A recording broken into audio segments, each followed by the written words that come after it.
I am an unemployed IT project manager. I'm PMP certified, certified Scrum professional.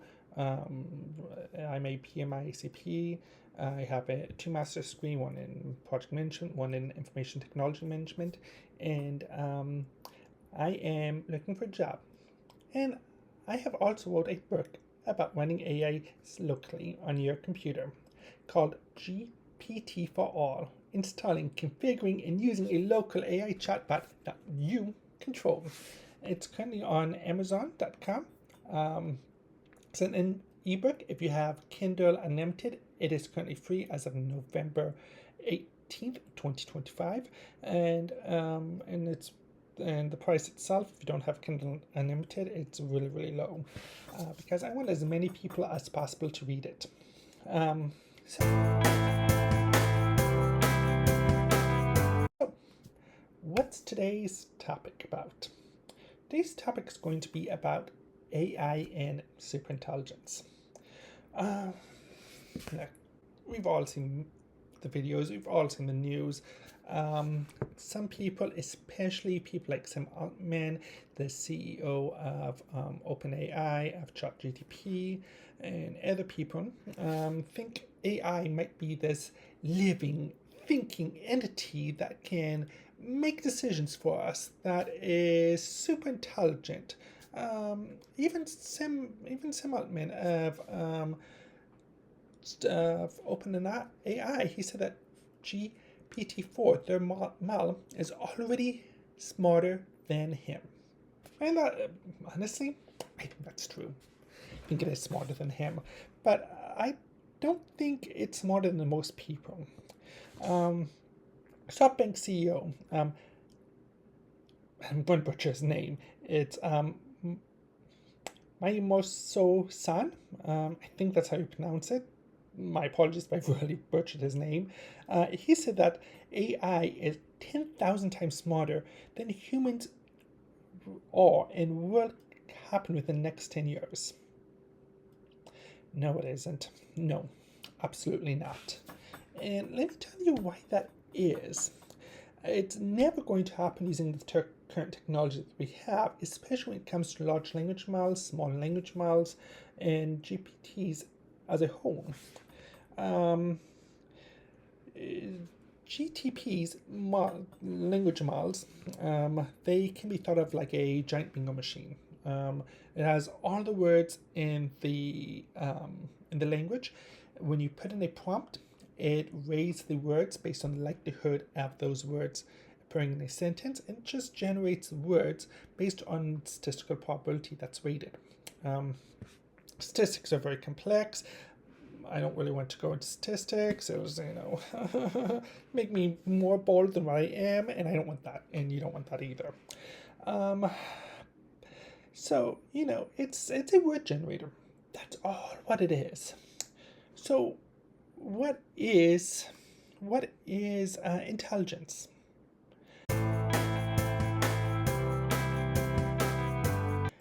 Intelligence is defined, according to Steinberg, as the ability to learn from experience and adapt to shape and select environments. Learning requires new information from sensors. Humans have sensors. Most human beings have 5 sensors, or 5 senses, as we call it. We have hearing, we have taste, we have smell, we have eyes, we have vision, we have touch. And we, as individuals, live in different environments, exposed to different stimuluses, and learn differently based on both our intrinsic genetics, the way we learn, as well as the environment that we grow up in, what we're interested in, and other domains that aren't exactly relevant here to these videos. GPTs, LLMs, they don't have any sensors. There's no way for them to capture knowledge independently of their own. There is no way for them to learn, or to gain experiences like you and I, human beings, can. They can only capture what's in the training models. Without sensors, there's no learning. There's no growth process that's possible. They won't be able to fail. They won't be able to learn. They won't be able to grow. There's no intelligence. And no learning, no intelligence. It's as simple as that. And anyone claiming that these systems can become super intelligent, they should be laughed at, they should be ignored, they should be,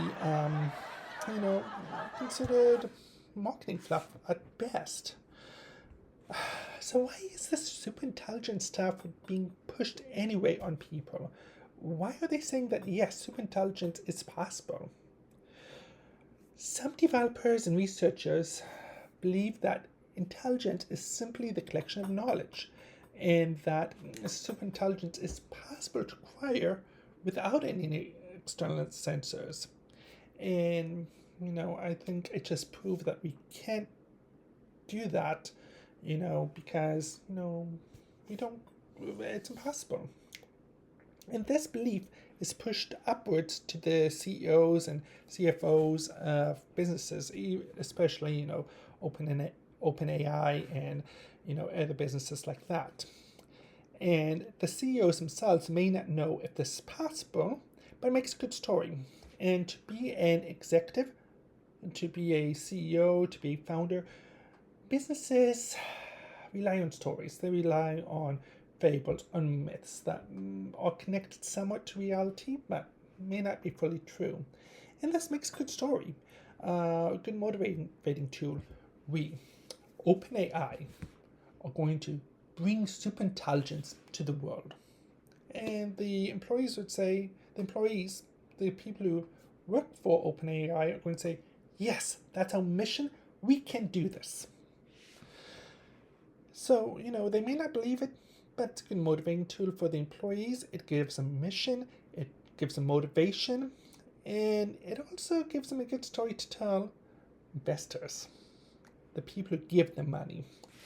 Now, companies like SoftBank, these multi-billion-dollar companies, they want, in my experience, they want everything broken down into mathematics, into what ifs, into this how things going to work. And they want everything controlled as possible. What better to control than getting rid of these, bags of meat that like you and I are, and just have, employees be algorithms, be statistics, because they'll be able to control that easily. They don't have any workers' compensation laws. They can work 24/7. What we aren't good for that. We need breaks. We can only work so many hours.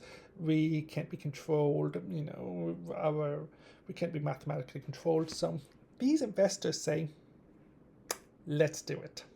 Let's see if we can do this. So, these investors giving billions and billions and billions of dollars to OpenAI and other AI companies to try and reach that idea of superintelligence. And however, it's just hope and prayers for them. And eventually these companies, these investors are going to say, okay, we gave you billions, so we gave you 30, 40, 50 billion dollars. Where's the profit? Where are these superintelligence people at? Show me where they're at. And either, these AI companies are going to come back and say, well, we need another $50 billion or $100 billion or $1 trillion to do it, which, these investment companies don't have, so it'll be out. Or they're going to say, well, we're going to have to either increase the price, by crushing men down, or, we're just going to have to cross our fingers and hope and pray. And do you really want to work for a business that's on hope and prayers? Do you really want to work for a business or use a tool whose company is, foundation is based on hoping for something that might happen? I don't think so. I wouldn't want that, and wouldn't want your business to have that either. But there is a solution. You can run chatbots locally on your computer. completely offline. Everything's confidential, and it's pretty easy to do. And if you want to know how to do that, buy my book, GPT for All, installing, configuring, and using a local AI chatbot that you control.